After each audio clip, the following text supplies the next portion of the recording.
Hi, Jason. Hi, Jake. Hello, Yes, yes. Ksenia and Jason. Hey, Jake, welcome. Thank you. Welcome. Welcome, everybody. Yeah, it's great to be Welcome. back with our first live stream of the year, right? Uh, yeah, Happy New Year. Happy 2023. Excited. Yes, Happy New Year. I almost forgot. Happy New It's like Year. mid-January, right? At what point do you stop saying Happy New Year? Let's just push it as much as we can. Yeah. Welcome everybody who's joining us live on the different platforms. We have a really, really special live stream for you today. It's really close to our hearts and something we discussed a lot in season 7 of the podcast. If you missed season 7, go on. All the audio episodes are released. You can also see all the live streams on YouTube. And we're into season 8, right? So we just started season 8. So thanks everyone for being coming along with us for 8 seasons now. But today we're going to be talking about decolonizing disaster studies, and we'll be discussing a virtual special issue that was published a few months back in Disasters Journal, and it was edited by our friend who's here to host with us, Jake Ramkadak. So Jake is Associate Professor of Geography at University of Philippines, Diliman. His professional specialties include disaster risk reduction and management, climate change adaptation and mapping. He's skilled in community work and conduct of participatory methods and tools involving different stakeholders and community members, particularly marginalized sectors. He works a lot with local authorities, NGOs, private sector, and community-based organizations in his practice of DRR. Really great to have you, Jake. Thanks for hosting this event with us. Yeah, Thank it's you. so Thank you so for having me.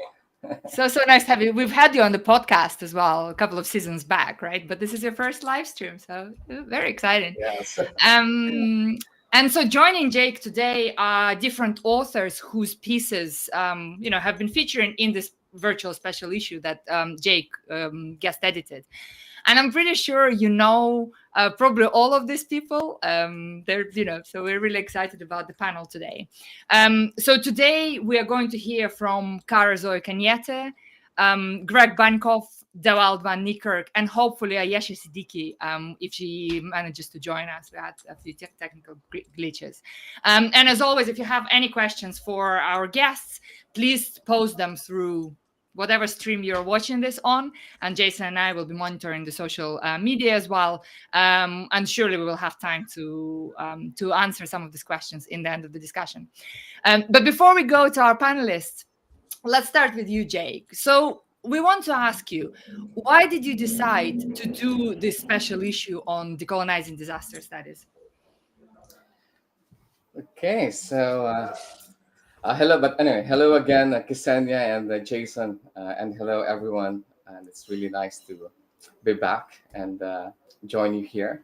And of course, I'd like to thank first Kyra, Greg, and Dewald, and later maybe Ayesha. I'm sure you're super busy, and thank you for really for joining us. And as we all like to say is, and as we always say in Filipino or Tagalog Filipino, maraming salamat po. So anyway, so why did I decide to do this special issue on decolonizing disasters? Well, there are two main reasons. One that I think is more pragmatic, and I think the other one is more personal, and I would also say political.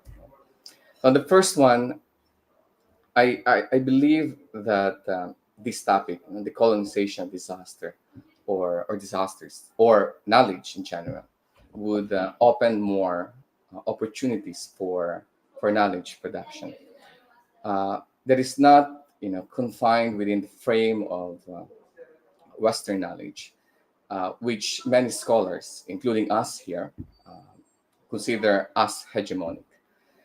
But for decolonization to be pragmatic, and I think when I say pragmatic, I mean for disaster studies and disaster risk reduction, or DRR, to be really useful in practice, and really benefit the society, or especially the communities and the marginalized sectors or groups. And I believe that to do that, uh, disaster studies and DRR must not stay within the shadow of Western knowledge, and must go beyond the purpose of attacking the hegemonic nature of Western knowledge. And that's why I wrote in the introduction of the special issue that decolonization must be about the construction, deconstruction of knowledge without cultural prejudice. And I think it must advance to recognize or to recognizing and legitimizing all other epistemologies, methodologies, or approaches, including those previously marginalized, and including Western knowledge. And to discredit, I think, Western knowledge without proposing better alternatives is, I think, not pragmatic, and I would also say it's also hegemonic. Now, the second reason, which I said is personal to me, is actually a reflection of my scholarship. I did not really decide to do this virtual issue on my own.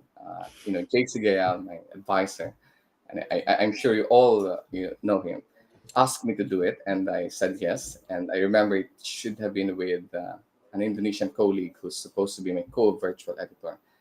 But before I agreed to JC, aside from that, I cannot really say no to him. But kidding aside, I had to convince myself really that I am a decolonized scholar, or at least I aspire to be one. Otherwise, if I do not believe the cause of decolonization and still said yes to the task of doing this virtual issue, I believe that would be a pure intellectual dishonesty, and I do not want that. So there was a moment or of reflection on my part, and that I am a decolonized scholar, and I had to ask myself, and what does it really mean? But I guess that the entire period of reflection is really centered on my impression that decolonized Western scholars. So I consider JC, you, just to make a point, no, and probably all Western scholars who advocate for decolonization of knowledge as decolonized Western scholars. And that's just me, and I hope that would not offend anyone. Anyway, my impression is that decolonized Western scholars seem to be more interested than decolonized scholars from the South or former colonies like the Philippines, and that includes me. And that, to me, makes the colonization movement really questionable in terms of purpose and motivation. Is decolonization? I had to ask myself: is decolonization knowledge something that we really demand as scholars from the colonized countries, or something imposed and would only be considered legitimate only when facilitated by Western scholars, even if they call themselves decolonized Western scholars? And I think that's what I wrote in the introduction, that decolonization efforts would not be meaningful if no or very few scholars from the former colonies or colonized countries recognized, accepted, or were uh, engaged or disengaged in the practice of decolonization. So, in other words, the legitimacy of the entire decolonization movement might actually be called into question if those who are more eager to promote it are decolonial or decolonized Western scholars. And I think that's the one big reason why I agreed to do the virtual issue, and to see, and also to show that I believe in the purpose of decolonization, but also being cautious about it, that I would not fall in some kind of hegemonic trap that the colonization movement might create, or actually be creating, if we are not careful about it. So, and that's, I think, what I've learned from the papers that I included in the virtual issue. And I'm sure that our guest speakers would have more interesting things to say about it. So I guess I stop there to give way to our guest speakers. Thanks so much for setting this context, Jake. It's really great to hopefully situate everybody who's joining us or watching this recording. And as Ksenia already said, we have some great speakers joining us today, all of whom write and practice decolonizing disaster studies. And so before this live stream, we asked the guests to reflect on the following question: what does decolonizing disasters mean to you? And so to kick off, it's my pleasure to introduce Dr. Kaira Kenyete. Kaira has joined us on Disasters Deconstructed a few times, and it's great to have her back and open her on screen now. Welcome. Kaira is a Filipino feminist scholar with training in anthropology and critical development studies, and is currently a postdoctoral research fellow for the Humanitarian Governance Project at the International Institute of Social Studies, Erasmus University Rotterdam in The Hague, Netherlands. Her research interests include expanding and rethinking notions of resilience and sustainability by centering perspectives of marginalized groups and advancing feminist ethics of care in crisis response and governance. Welcome, Kaira. Over to you. Thank you very much for once again having me. And I really love taking part in these conversations alongside people I truly admire and respect. When I was thinking about what we were asked to reflect on, what does it mean to decolonize disaster studies, I really felt the immensity of the question, as this is certainly something I ask myself every day and to which I'm still exploring the answers. I find myself falling in and out of the traps of, certain ways of thinking about social phenomenon, particularly related to disasters. So, in this brief reflection, rather than explain my thinking on what decolonization means, I focus on what decolonizing calls us to do. So, my article on Fotocuento, which was published in Disasters Journal, was one of my attempts to operationalize concepts of decoloniality in the way I conducted my research on the reconstruction of Tacloban City after Typhoon Yolanda in the Philippines. Now, there is no simple way of talking about decolonizing, as it remains a continuing project even beyond the study of disasters. Indeed, there are multiple layers of coloniality that we have to contend with, from the level of global power dynamics to structures of global aid to our education systems, and most certainly our own mindsets and values. And it is often challenging to keep a critical outlook on these multiple layers, as they are also very much embedded in our own everyday encounters and in our own embodied dispositions. So, in line with feminist traditions, which I adhere to, as we often say, we start from where we are. So, I first encountered disaster research and practice over 10 years ago when I was active in the development sector in the Philippines, as well as the academia with the University of the Philippines. Now, the Philippines is a country which increasingly, at that time particularly, was figuring in the global imaginary as one of the most disaster prone countries in the world. So being initiated into the world of disasters also meant that I was introduced to conventional understandings of disasters and risk. And admittedly, I was enamored by these discourses.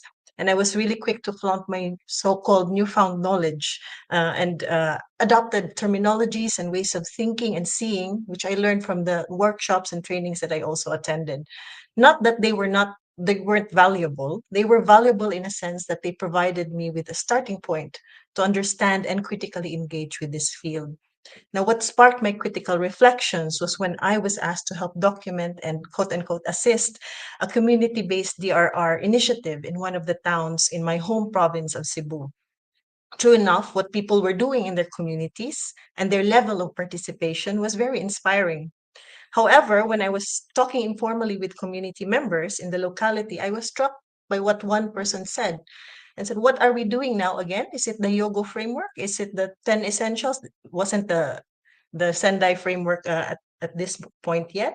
So you see, so many researchers and DRR practitioners had already been visiting their town and asking them to use different types of toolkits and frameworks and make them more resilient.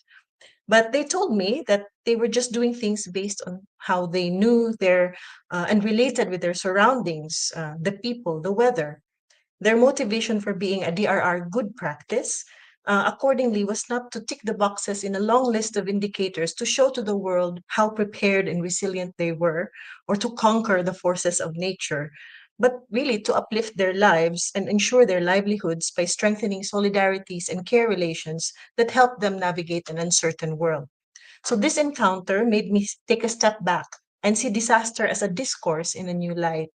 It also made me aware and uncomfortable with the realization that I was perpetuating, or at least was complicit to imposing specific worldviews on local communities, even if, in a way, I would be considered a local, in as far as I shared a national and ethnic identity with them. I guess this would exemplify what I meant earlier by how coloniality um, operates at multiple layers, with some of those layers more difficult to recognize than others. This realization stuck with me while I was designing my research methodology for my PhD. And that is part of the backdrop of why Fotocuento was eventually and slowly, one conversation at a time, developed and was applied. In the process of conducting my doctoral research, I began to rethink the role and nature of research in conversation with decolonial perspectives. And here, to wrap things up, I would want to make 2 points. First, research is not a value neutral activity which only aims to mainly explain what already exists out there.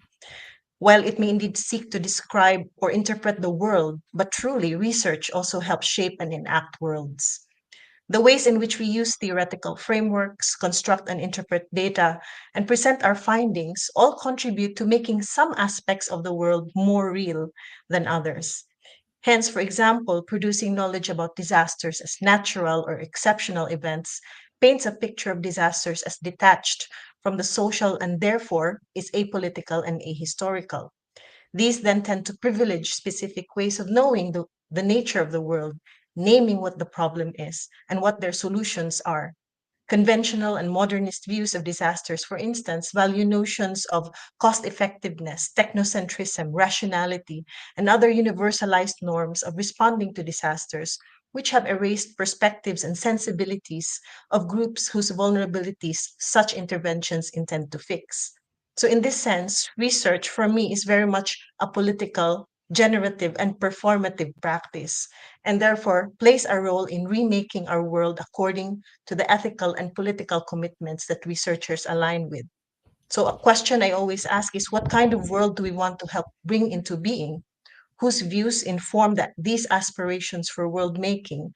And how do we incorporate these visions and commitments into our research process? And my last point is in the spirit of the Disaster Studies Manifesto, which calls us to reflect on our relationships with fellow researchers, local researchers, and of course, study participants and the role of power. The manifesto does a great job at foregrounding the necessity of recognizing ethical dimensions of producing knowledge, especially in contexts of disasters where power imbalances are so stark. However, as I reflect more, and this is more a work in process rather than a well articulated or formulated thesis, is I see the importance of framing research not simply as knowledge production and its politics, but research as solidarity, characterized by reciprocity, openness to learn from one another, and commitment to take part in collective struggles against inequalities and forms of oppression that create risk and vulnerability. So, through solidarity with those committed to challenging hegemonies in disaster studies, and especially with those who are marginalized in social and political spaces, um, I believe there are many possibilities with pushing through the agenda of decolonizing disaster studies. And part of this is developing methodologies that unapologetically embodies these ethical and political orientations. That's all for now. Thanks.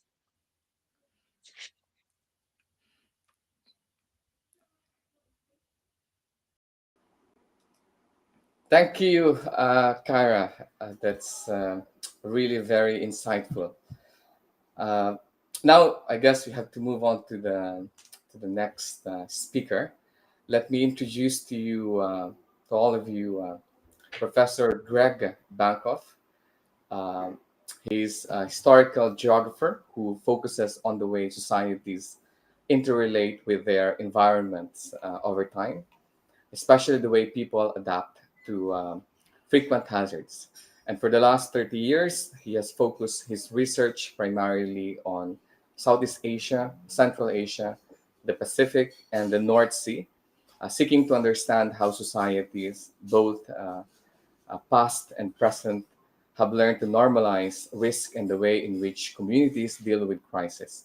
He's a research fellow at Ateneo de Manila University and professor emeritus at the University of Hall and has published extensively including over 110 refereed journal articles and book chapters.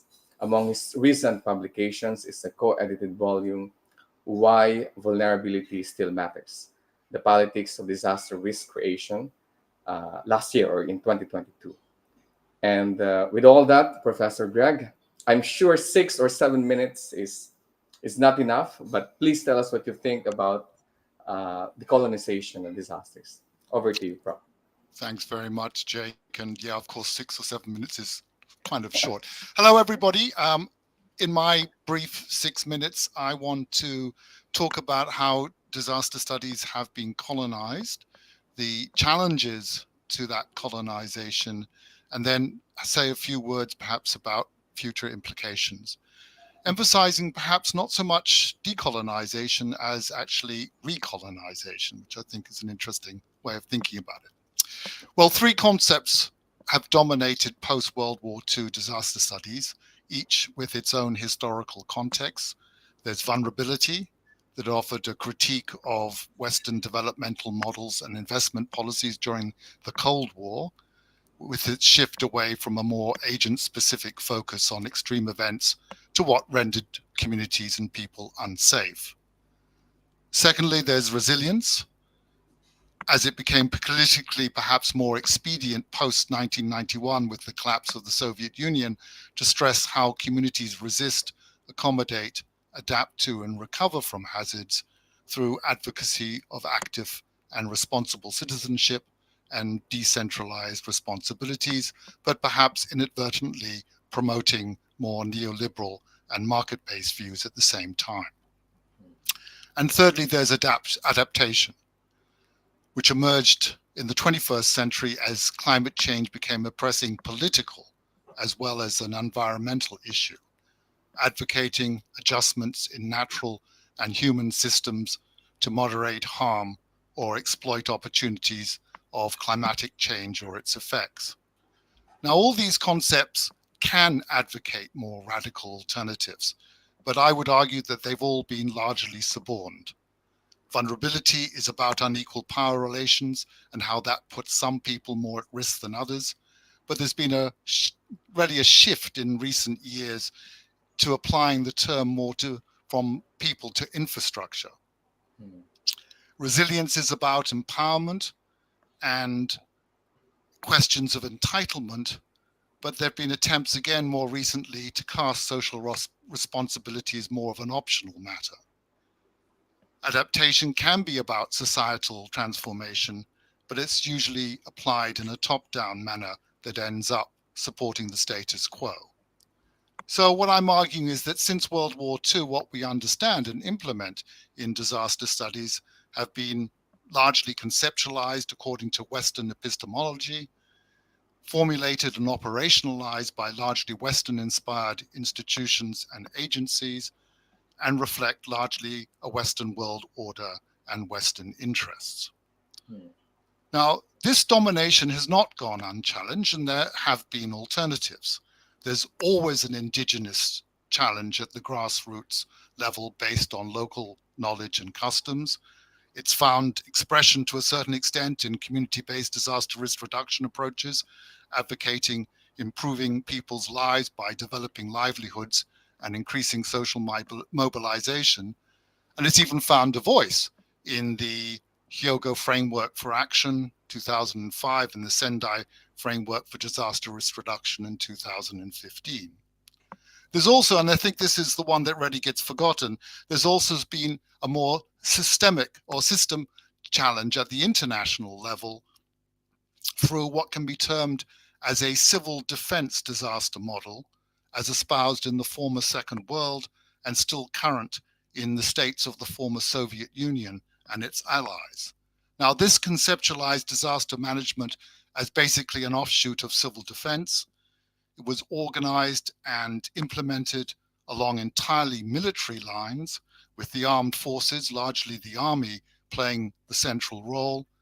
And it viewed disasters as expressions of socialist solidarity between fraternal nations and occasions for often politically motivated massive post-disaster redevelopment schemes. And here, just to cite an example, the entirely rebuilding of Tashkent after the 1966 earthquake. And finally, let me say a few words about the future. What of disaster studies in the future? Well, the Western world order is being challenged, but it's certainly not yet overthrown. And I want to sort of indicate two trends and their implications, which I think we should think about. And the first is the re-emergence of China and the growing ascendancy of what can be called a Chinese way of thinking and doing, and what effect that might have on disaster studies. And of course, addressing how any policies are made in China is difficult, and it's very different from the Western context. But I think we can identify certain signatures marking current approaches to disaster risk reduction in China. It's, first of all, very much in the Soviet civil defense disaster model, with a heavy reliance on the PLA, on the military. It involves a top-down mass mobilization approach reminiscent of socialist fraternity between peoples, and it expresses a predominant ideology of, quote, putting politics in command. And we can look at several examples, but just to cite two ones to illustrate my point, the 7.9 Wenchuan earthquake in 2008, and which led to the building of a new model city at Bechuan, and the creation of the Wenchuan Earthquake Memorial Museum. And if any of you haven't been there, it's a paean of praise to the role of the PLA. It's an amazing concept of how to think about disasters. And of course, more recently, President Xi Jinping's COVID-19 repeated lockdowns of hundreds of millions of Chinese people since January 2020. And the second trend I think is worth considering is climate change, with its uncertain impact on the scale and frequencies of disasters, and how that actually might decolonize our future understanding of what disasters are, altering definitions of what constitutes a disaster, overwhelming the abilities of not just local but national communities, and further internationalizing disasters and DRR. And I'll stop there. Thanks very much. That's fantastic. Thank you so much, Greg. And thank you for bringing kind of wider geopolitical context to the question that we're discussing today. I'm sure there will be quite a few questions for you in the end. And for the audience, please, if you have any questions, post them on Twitter, Facebook, or wherever you're watching this live stream. And we will make sure that hopefully we'll have time to ask them. We will have time to ask them. So moving on, our next guest today is Professor Dewald van Niekerk. Dewald is our good friend. I'm sure you've heard him speak on the podcast before. So welcome back, Dewald. It's great to have you again with us. I don't think Dewald needs a massive introduction. Everybody knows him. So Dewald is a professor in geography and disaster risk reduction, and of course the head of the African Center for Disaster Studies at Northwest University, South Africa, and he is the chief editor of Jamba, the journal that we all really like and respect. So thank you for all the work that you're doing. Dewald, over to you. 6 minutes. Start now. Good afternoon, Sina, Jason, Jake, all the other guests. Thanks a lot. I must say Happy New Year because I only came back from leave yesterday. That's why Sina said I looked quite relaxed, which is wonderful. So it's still a Happy New Year for me. Thanks for the invitation to speak on this topic. It's quite interesting that you've chosen a white male from a colonized background that grew up in apartheid South Africa to talk about this particular topic, which I'm not quite sure whether that makes me qualified or not qualified to talk about it. But I'm going to just share some ideas and stories around decolonizing disaster studies as I see it from where I sit, being a journal editor as well. And the first story that I want to tell basically relates to this complexity that we have within our world systems, and Greg just kind of touched on that, and that the root cause of disasters are still fairly ingrained in these unfair and complex systems. And it's something that through all of these international frameworks and all of this, excellent work that we've been trying to do on so many various levels in academia and in practice has not quite been able to breach this gap between the root causes. And I'm sure you all are familiar with what I'm talking about. And that is the unfair political economic systems that still keeps people living in vulnerability and keeps people at risk and not being able to build resilient economies and infrastructure and sustainable housing and all the other things. And I think this still remains one of the underlying issues within disaster studies that we need to be addressing. And that being said, the question then becomes is how do we go about it? How do we address these things, and what knowledge and what reality and what worldview, if we want to agree that there's different worldviews, do we believe in? What is the truth, and how do we go about using what we have and what we know in order to breach this? So the first of my stories basically relates to how we still find within the African context that the colonial knowledge and theories in disaster studies is being perpetuated in a very subtle way, which relates to where people study and how they go about studying. Now, if I say to an African young graduate from high school, okay, I'm giving you a full bursary to go to Oxford University, or there's a full bursary to go to Malawi University of Science and Technology, I would bet my bottom dollar he's not going to choose Malawi University of Science and Technology for certain various reasons. And the obviously one being is that Oxford is a well-known institution, which has got this global perception of being one of the best universities, which it obviously is. However, that student returns after a number of years of studies, and we have to ask the question, what knowledge did that person gain? And would it be fair to assume that the decolonizing of let's say just the disaster studies perspective will be ingrained in that person just because they come from Africa? And I don't think that is true.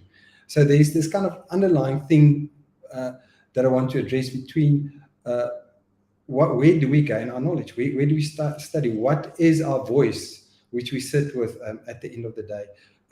What is our confidence in academia with the knowledge and the reality that we sit? And this is what we see. And I'm not saying this is bad. Don't go study at Oxford. Please go study if you have the opportunity.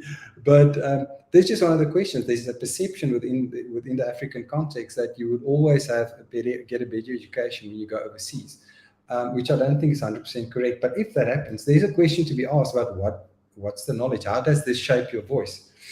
And this relates to my second point, which is an example that comes out of my own experience in teaching undergraduate geography, human geography. And that is, I was asked to take over the subject because one of our colleagues resigned, and the prescribed handbook had absolutely no example of Africa.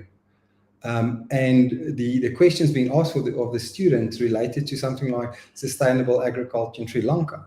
And I was totally taken aback to imagine that in this day and age, these are still things that we do. And my colleagues and I had a discussion about this, and we asked the question, why is this so? And the easy answer is that we don't have those decolonized texts yet. We need to develop them. They are very scarce. They're few and far between. And this is something that I think we as African scholars need to take seriously. We have to develop those texts and those theories and the knowledge that is true for us. And this also now relates to the flip coin and asking people from, let's say, not the global south, what do you prescribe to your students? How much of the writers in Africa can we find on your reading lists for your students? Because we say decolonizing, we actually mean we want to introduce ignored voices. That's what we're trying to do at the end of the day. And I think this is quite important. And then also the question whether these theories and research will be accepted. And I think JC said it quite well in his recent writing, is what makes people to accept that theory and then to implement it. That is a very good question. And the last story that I quickly want to touch on is a project that I'm currently busy with, just to illustrate how difficult this could be. It's great to say we're going to decolonize. One of the projects we're busy with Jamba Journal for Disaster Studies is to introduce a multi-language edition we've got 11 official languages in South Africa, and we're asking scholars that writes, obviously indigenous scholars that can write in their home language or their mother tongue, to answer the question, just what does disaster risk mean to you and in your communities? And we try to identify scholars for this. And one thing that was such a stark reminder of how sometimes we can live in this bubble. One of the scholars came back to me and she said, I would love to write, but I don't have the words. And I couldn't totally understand what does she mean. She said, I don't have the words in my language to adequately explain on a scientific basis what you want me to do. And I think there must be a cognizance, if we go so deep into this, that some languages has not been developed into scientific language. And this is something that we need to grapple with and make peace with, that sometimes we want to do these wonderful things, but what we can do is fairly limited. And not to say we're going to leave it there, we're obviously still going to do it in all 11 official languages. But I think that those type of things allows a narrative change as well, not only to acknowledge that there's other ways of doing scientific writing and in other languages, but to acknowledge that there's scholars out there that can tell a story in their own language, and that can be translated into the best English that it possibly can, so other people can also join and share with us. So I think I've gone a bit over my time. Thank you, Jason, Tinia. Okay, so thank you, Dewald. I believe that's what you said. It's a strange struggle for many scholars in the global South who were trained abroad. How do we go about decolonization if we lack the language to voice it out? Okay, so great. All right, so let's move now to our final guest today, who is Dr. Ayesha Sideki. Ayesha is assistant professor at the Department of Geography at the University of Cambridge. She has been working with people affected by hazard-based disasters in areas facing insurgency and conflict for over a decade. Her research uses the digital storytelling, picture elicitation, and other arts-based approaches to decolonize scientific discourses on disasters and climate change. Ayesha has worked with communities affected by floods, typhoons, and landslides in Pakistan, Philippines, and Colombia, and with policymakers in the UK's Houses of Parliament, UN's Disaster Risk Reduction Agency, and various policy think tanks. Dr. Ayesha, over to you. Thank you very much, and thank you for asking me to say a few words today. This is a slightly kind of disjointed few ideas that I'm just going to put forward, and they're very much based on recent pieces of work, recent writing that I've been doing, and based on kind of ideas I've been grappling with myself, because I'm really trying to figure out for myself what a post-colonial critique of disaster studies should look like or would look like. And I have a range of different kind of empirical interests, from the flooding in Pakistan quite recently as well, and work on typhoons in the Philippines when I looked at Mindanao, and now more recently trying to understand the way that flooding has affected the north coast of Peru. So they're like these range of different empirical projects, and I'm trying to make sense of what would a post-colonial critique of disaster studies look like, and what is it that my fieldwork informants are telling me that can kind of shape and help to bring more analytical and theoretical light on some of these issues.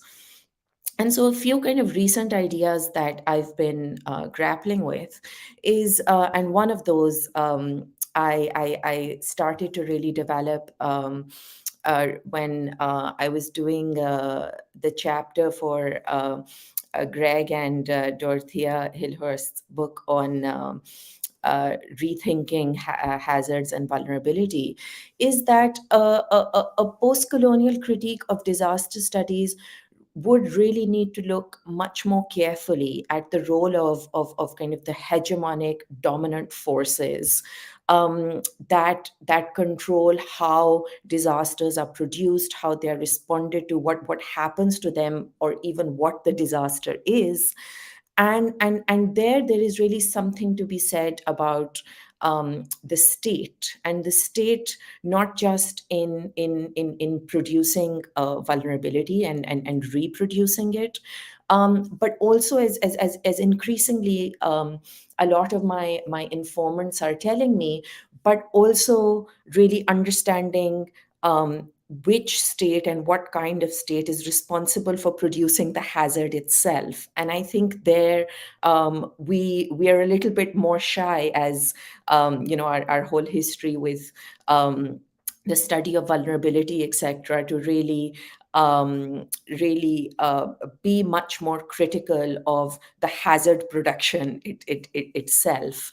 And both in some work that I did in Mindanao, where the landslide that people were grappling with, were trying to come to terms with, was likely to take place anytime in the near future, was very much a product of a particular kind of imperial state formation and orientation. And in work that I did around flooding in Colombia as well, what people were saying was this new flooding is just one of the many ways in which particular kinds of imperial state formations are able to enact violence on post-colonial populations. So really being much more, and I don't have the answers. I'm trying to unpack kind of where we go with this, and what kind of state, and how are we even talking about it, and what its role is within decolonizing, or at least bringing a much more kind of post-colonial critique into disaster studies. But that's kind of one of the ideas that I've been working on. And another one has emerged quite, and this might be kind of where I leave things, but another one has really emerged from some work looking at the recent flooding in Pakistan. So in August and September of 2022, I'm sure many people followed the scale of the disaster, flooding disaster that Pakistan experienced. It was about a third of the country was underwater, and over 30 million people were affected. And of course, the first thing, as many of us in disaster studies are aware of, the first thing that always comes up with something like this is presenting it as a kind of global climate phenomena, right? And that's of course important, and recognizing, and no one here is a kind of climate change denier or anything, of course, recognizing that there are global climate systems and weather systems at play is important. But really, again, coming back to my understanding of disasters, as all of us us do here recognize, that global climate system in itself was not responsible. And so when you begin to kind of unpack where and how this vulnerability was constructed within Pakistan, again, kind of coloniality played a really, really overarching role. But I felt that in bringing that coloniality to the front, we kind of, particularly the coloniality of epistemology, of knowledge systems, because there is a particular coloniality around Pakistan state planners, always really relying on the high modernist kind of engineering paradigms to try and resolve flooding, right? And we know when you try and conquer a river, all you end up doing is making it much more difficult for the water flows to flow as they naturally would. So that kind of reliance on a very engineering based water system resulted in making things far worse in flooding in 2010, in recent flooding in 2022, and potentially again in the next series of flooding. So there's that kind of coloniality of knowledge systems that we have to reckon with.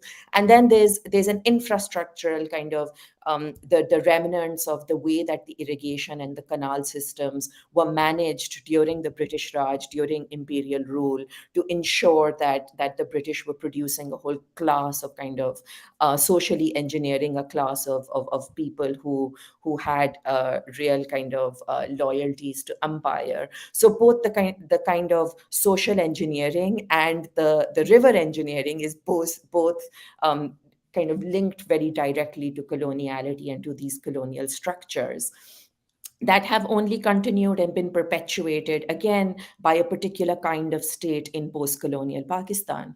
But when you really try and unpack all of the ways in which these forms of coloniality have produced the disaster, you almost fall into that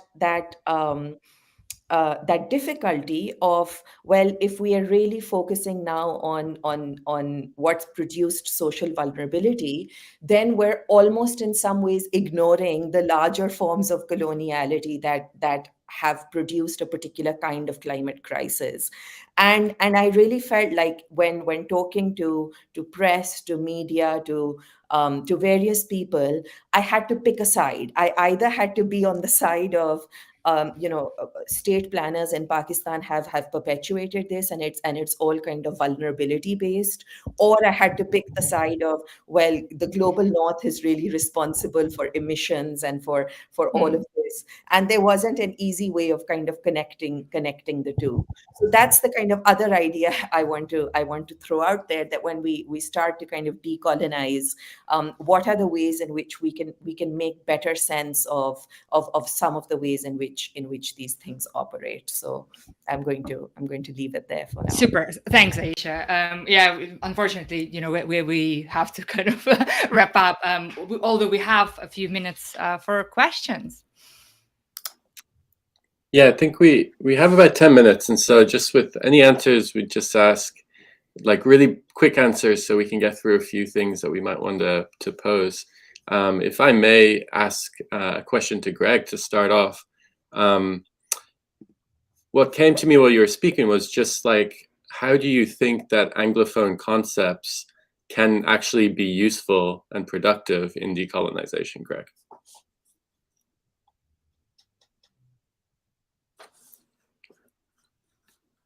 Sorry, you're muted at the moment. Okay, you're unmuted now. Go for it. Okay, so I'm going to be brief, or try to be brief, but I think we've got a difficulty between the universalistic and the particularist here, and that we do, when increasingly with climate change and with the way in which actually the news is more about weather than it is about anything else these days, extreme weather, we need universal terms. So we have this set of instruments which are very much Anglophone, very much Western. So we, in a sense, have to adapt them. We have to interrogate, but we don't have another universalistic set of tools with which to deal with things. So I think we're kind of stuck, and that we, that to a certain extent, as long as we're questioning what we're doing and the terms and the concepts behind them, and as Aisha, thank you, Aisha, the history behind it too, because I think that's really important. Then I think we still have to use them until we actually develop a new set of tools to help us. So I could go on a lot longer, but I'm aware that you want us to be brief. That's great. Thanks, Greg. Jake, you have some questions? Yes, actually, it's a question actually for everyone, but I'd like to know your thoughts about this. there are two dangers that I see, or I like about this decolonization disasters. The first one I think is the usual experience that I have with my class, in the university, where I feel like the colonization disasters has become almost synonymous to anti-Western knowledge. And at one point, one of my students, or many of my students, are actually suspicious of Western knowledge, and there was a suggestion to actually not, avoid, why not avoid reading foreign not authored publications, and I find that extremely unhealthy. The second one I think is I feel like, or my impression is that this entire decolonization disaster has put a lot of pressure on the capacity and resilience of people, and that to decolonize disaster is also to trust the people that they can, that they are resilient and that they have the capacities to actually protect themselves in times of disaster. And I think the danger there is when that also means giving the opportunity for for the state, or for what we call the sources of vulnerabilities to evade accountability. I think these are the two dangers that I see, and I'd like to know what you think about it. It's an open question for everyone.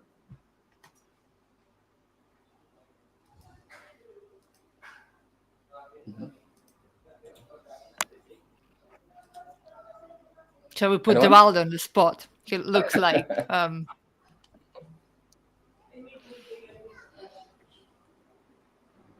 Deval, can you hear us?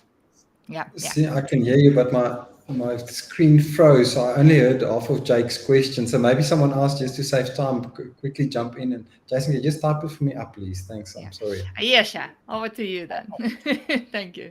So it's really interesting that you say, Jake, that you come across a very kind of resistant or anti-Western knowledge kind of sentiment. I think that we perhaps like where I would try and place myself is that is on that issue of kind of what is Western knowledge? Is Western knowledge just knowledge that is produced in a particular way, which is where or what I was kind of implying or suggesting, that says that there is one way and this needs to be like the dominant way of looking at things, particularly around ecologies, etc. Or are we really just talking about authors or people with Western sounding names who are writing about particular things? And I think to kind of continue to challenge hegemony of knowledge, I mean, that can continue to happen regardless of who the authors of those pieces or and so in no way would I disagree with what you're saying. I think when students say they don't want to read a particular kind of author because of what their name sounds like, that is deeply problematic, and we must continue to push back against that and say you don't always know what's best for you.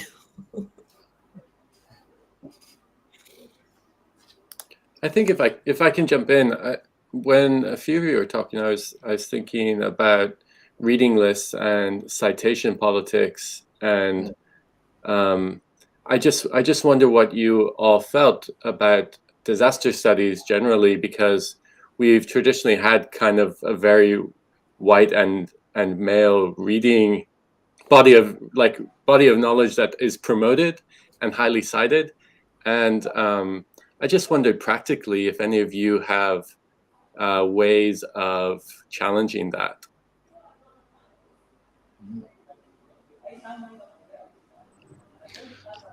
Jason, I can quickly respond to that if that's fine.